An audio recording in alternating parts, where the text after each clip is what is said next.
রাতের নিস্তব্ধতা ভেঙে সীমান্ত পেরিয়ে গর্জে উঠল যুদ্ধবিমান।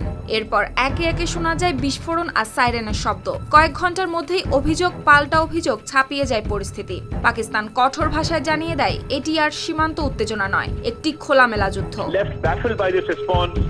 27 ফেব্রুয়ারি রয়টার্সের বরাতে দুই দেশের কর্মকর্তারা জানান, বৃহস্পতিবার এমনই এক উত্তাল রাতে আফগানিস্তানের প্রধান শহরগুলোতে তালেবান সরকারের বিভিন্ন স্থাপনায় বিমান ও সামরিক দুই দিক থেকেই হামলা চালিয়েছে পাকিস্তান। সীমান্তবর্তী একাধিক সেক্টরে চৌকি, সদর দপ্তর ও গোলাবারুদের গুদাম লক্ষ্য করে চালানো হয় এই অভিযান। পাকিস্তানের প্রতিরক্ষা মন্ত্রী খাওয়াজা মোহাম্মদ আসিফ স্পষ্ট ভাষায় বলেন, ধৈর্যের পেয়ালা উপচে পড়ছে, এখন দুই দেশের মধ্যে সরাসরি যুদ্ধ চলছে। অন্যদিকে তালেবান মুখপাত্র জাবিউল্লাহ মুজাহিদ দাবি করেন, কাবুল, কান্তাহার ও পাকতিয়ার বিভিন্ন অংশে চালানো হয়েছে বিমান হামলা। সামাজিক যোগাযোগ মাধ্যমে ছড়িয়ে পড়া ভিডিওতে দেখা যায় রাতের অন্ধকারে গোলাগুলির ঝলকানি আর রাজধানীর আকাশে ঘন কালো ধোঁয়ার কুণ্ডুলি।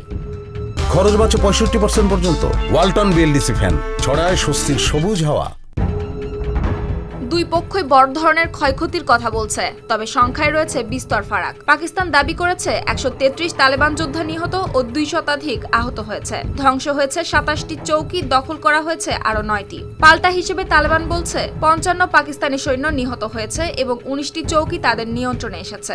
নানগাহারে বেসামরিক হতাহতের কথাও জানানো হয়েছে। তবে এই পরিস্থিতির পেছনে লুকিয়ে আছে বছরের পর বছর জমে থাকা ক্ষোভ, দীর্ঘদিনের জঙ্গি ইস্যু আর 2600 কিলোমিটার সীমান্ত জুড়ে টানা পড়েন এবার সরাসরি সামরিক সংঘাতে রূপ নিয়ে পুরো অঞ্চলকে ঠেলে দিয়েছে এক অনিশ্চিত অধ্যায়ের দিকে। ইসলামাবাদের অভিযোগ, কাবুল তাদের ভূখণ্ডে হামলা চালানো জঙ্গিদের আশ্রয় দিচ্ছে, আর তালেবান তা অস্বীকার করে বলছে এটা পাকিস্তানের অভ্যন্তরীণ বিষয়। সপ্তাহের শুরুতেই পূর্ব আফগানিস্তানের তেহরিক-ই-তালেবান পাকিস্তান টিটিপি ও ইসলামিক স্টেট ঘাঁটিতে বিমান হামলার দাবি করে পাকিস্তান। কাবুল পাল্টা জানায় সেখানে নিহত হয়েছে বেসামরিক নাগরিক। এরপর থেকেই সীমান্ত জুড়ে উত্তেজনা ছড়িয়ে যায় চরমে।